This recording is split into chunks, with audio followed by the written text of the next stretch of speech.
Germany is not dragging every young man into uniform in 2026, but it is building the system that could reach them faster later. The first fact starts in the Constitution, because Article 12A never removed the legal basis for compulsory service for men over 18. That article still allows military service, some border or civil defense duties, and alternative service for conscientious objectors.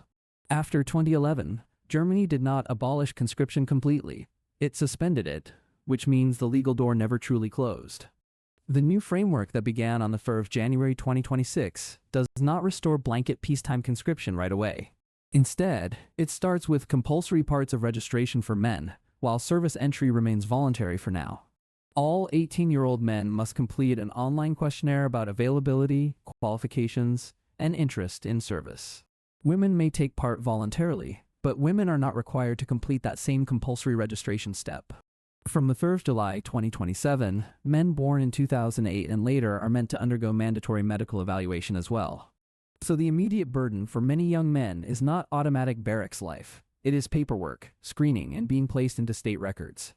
The long-term goal is much larger, because Germany wants about 260,000 active soldiers and 200,000 reservists by 2035.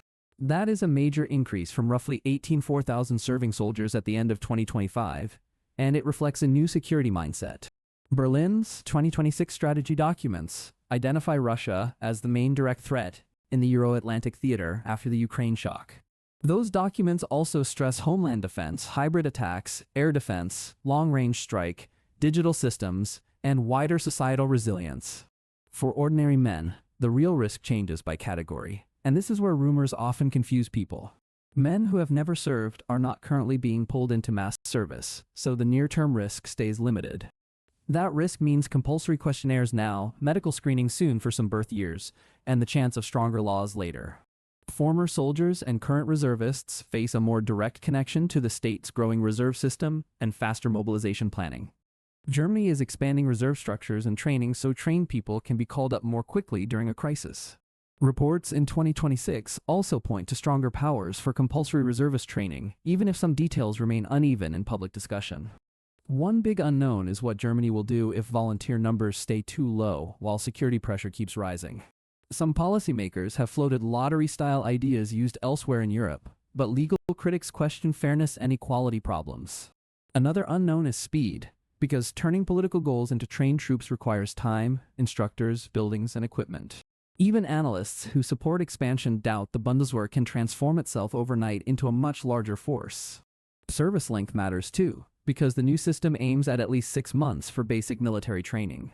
Longer commitments can shift recruits into fixed-term soldier status, which usually brings better pay and benefits than very short service.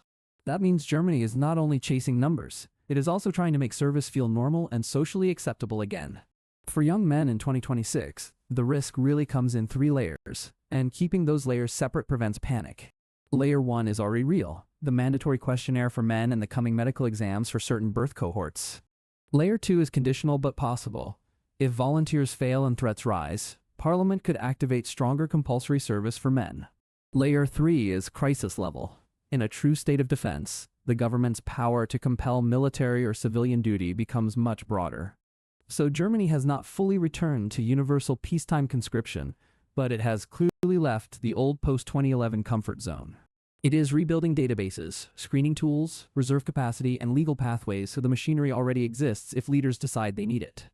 If you want the next fact-based breakdown on European power and policy, watch the next Geopolitics video on this channel.